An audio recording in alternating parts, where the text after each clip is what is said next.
হরে কৃষ্ণ। আজ 28শে শ্রাবণ 1431 ও 13ই আগস্ট 2024 মঙ্গলবার। আজ আমি শ্রীমদ্ ভাগবতম পাঠ করছি। শ্রীমদ্ ভাগবতমের তৃতীয় স্কন্ধ পঞ্চম অধ্যায় বিদুর মৈত্রেয় সংবাদের শ্লোক 46, 47 ও 48।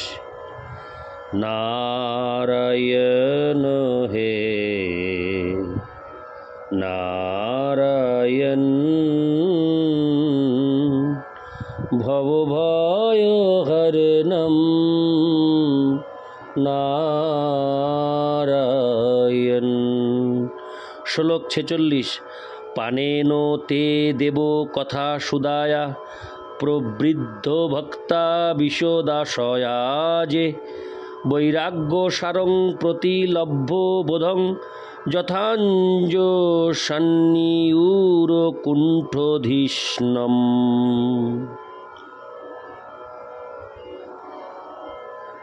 অনুবাদ: হে প্রভু, যারা তাদের ঐকান্তিক মনোভাবের জন্য কেবল আপনার কথামৃত পানে প্রকৃষ্টরূপে বর্ধিত ভক্তির দ্বারা বৈরাগ্যের সার স্বরূপ জ্ঞান লাভ করেন, তারা অচিরেই চিদাকাশে বৈকুণ্ঠ লোক প্রাপ্ত হন। তাৎপর্য: নির্বিশেষবাদী মনোধর্মী এবং শুদ্ধ ভগবদ ভক্তের মধ্যে পার্থক্য হচ্ছে যে নির্বিশেষবাদী পরম তত্ত্বকে জানবার প্রতিটি স্তরেই কেবল ক্লেশই ভোগ করে, কিন্তু ভগবদ ভক্ত তার সাধনার শুরু থেকেই নিত্য আনন্দময় লোকে প্রবেশ করেন। ভক্তকে কেবল ভক্তির কার্যকলাপ সম্বন্ধে শ্রবণ করতে হয়, যা সাধারণ জীবনের যে কোনো বস্তুর মতো সরল, এবং তিনি আচরণও করেন অত্যন্ত সরলভাবেই। কিন্তু তার বিপরীত নির্বিশেষবাদী মনোধর্মীদের কৃত্রিম নির্বিশেষ অবস্থা প্রতিষ্ঠা করার জন্য আংশিক সত্য ও আংশিক মিথ্যা দিয়ে বাক্যবিন্যাস রচনা করতে হয়। পূর্ণ জ্ঞান লাভের এই কঠোর প্রচেষ্টা সত্ত্বেও নির্বিশেষবাদীরা পরিণামে ভগবানের ব্রহ্মজ্যোতিতে লীন হয়, যা ভগবানের শত্রুরা কেবল ভগবানের হস্তে নিহত হওয়ার ফলেই লাভ করে। ভগবত ভক্তরা কিন্তু জ্ঞান ও বৈরাগ্যের চরম অবস্থা প্রাপ্ত হয়ে চিদাকাশের বৈকুণ্ঠ লোক প্রাপ্ত হন। নির্বিশেষবাদীরা কেবল আকাশ পর্যন্ত পৌঁছয়, কিন্তু অনুভবগম্য দিব্য আনন্দ প্রাপ্ত হয় না। কিন্তু ভগবত ভক্তেরা সেই লোকে গমন করেন যেখানে বাস্তব চিন্ময় জীবন বিদ্যমান।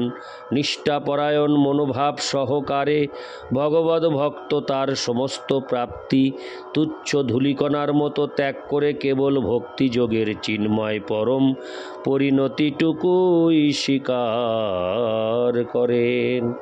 ইতি শ্লোক 46। শ্লোক 47। তথা পরে চাত্ত সমাধি যোগ বলেন জিত্তা প্রকৃতিং বলিষ্ঠাম তামেব ধীরা পুরুষং বিশন্তি তেষাং শ্রম সন্ন তু সেবয়াতে। অনুবাদ: অন্যেরা যারা চিন্ময় আত্ম উপলব্ধির প্রভাবে শান্ত হয়েছেন এবং জ্ঞানের শক্তিশালী প্রভাবের দ্বারা প্রকৃতির গুণ জয় করেছেন, তারাও আপনাতে প্রবেশ করেন, কিন্তু তাদের কেবল অত্যন্ত ক্লেশী লাভ হয়। অথচ ভক্তেরা কেবল ভগবত ভক্তি সম্পাদন করেন এবং তাদের এই প্রকার কোনো কষ্ট সহ্য করতে হয় না। তাৎপর্য: প্রেম ও পূর্ণ শ্রম ও তার প্রতিফলনের হরে কৃষ্ণ প্রেম পূর্ণ শ্রম ও তার প্রতিফলের পরিপ্রেক্ষিতে নির্বিশেষবাদী জ্ঞানী ও যোগীদের সঙ্গ লাভে আসক্ত ব্যক্তিদের থেকে ভক্তদের সর্বদাই অগ্রাধিকার রয়েছে। এই সম্পর্কে অপরে শব্দটি অত্যন্ত তাৎপর্যপূর্ণ। অপরে বলতে জ্ঞানী ও যোগীদের বোঝায়, যারা কেবল নির্বিশেষ ব্রহ্মজ্যোতিতে লীন হয়ে যাওয়ার আশা করে। যদিও ভক্তদের লক্ষ্যের তুলনায় তাদের লক্ষ্য ততটা মহত্বপূর্ণ নয়, তবুও তাদের ভক্তদের থেকে অনেক বেশি শ্রম করতে হয়। কেউ হয়তো বলতে পারে যে ভগবদ ভক্তি অনুশীলনের জন্য ভক্তদেরও যথেষ্ট পরিশ্রম করতে হয়, কিন্তু সেই শ্রম হচ্ছে প্রেমের প্রকাশ, এবং তাই তার পরিণতিতে দিব্য আনন্দ আস্বাদন হয় বলে সেই শ্রমকে শ্রম বলেই মনে হয় না। নিরন্তর ভগবানের সেবায় যুক্ত থেকে ভগবদ ভক্ত সেবায় যুক্ত না থাকার থেকে অধিক আনন্দ আস্বাদন করেন। স্ত্রী পুরুষের দাম্পত্য জীবনে উভয়কেই অধিক পরিশ্রম করতে হয় এবং দায়িত্বভার বহন করতে হয়, তবুও তারা যখন একলা থাকে তখন তাদের সম্মিলিত ক্রিয়াকলাপের অভাবে তারা অধিক কষ্ট অনুভব করে। নির্বিশেষবাদীদের মিলন আর ভক্তদের মিলন এক নয়। নির্বিশেষবাদীরা সাযুজ্য মুক্তি বা একত্বে লীন হয়ে তাদের স্বতন্ত্র সত্তাকে চিরতরে স্তব্ধ করে দিতে চায়, কিন্তু ভগবদ ভক্ত পরম স্বতন্ত্র পরমেশ্বর ভগবানের সঙ্গে সম্পর্কের বিনিময় করার জন্য তাদের ব্যক্তিত্ব বজায় রাখে। অনুভূতির এই আদান প্রদান দিব্য বৈকুণ্ঠ লোকে হয়, এবং তাই নির্বিশেষবাদীদের ঈপ্সিত মুক্তি ভগবদ ভক্তির মাধ্যমে আপনা থেকেই লাভ করা হয়ে যায়। ভক্তেরা তাদের ব্যক্তিত্ব বজায় রেখে নিরন্তর দিব্য আনন্দ আস্বাদন করে আপনা থেকেই মুক্তি লাভ করেন।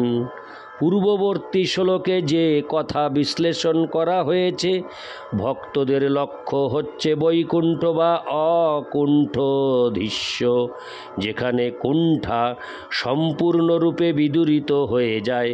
কখনো ভ্রান্তিবশত ভক্তদের লক্ষ্য এবং নির্বিশেষবাদীদের লক্ষ্যকে এক ও অভিন্ন বলে মনে করা উচিত নয়।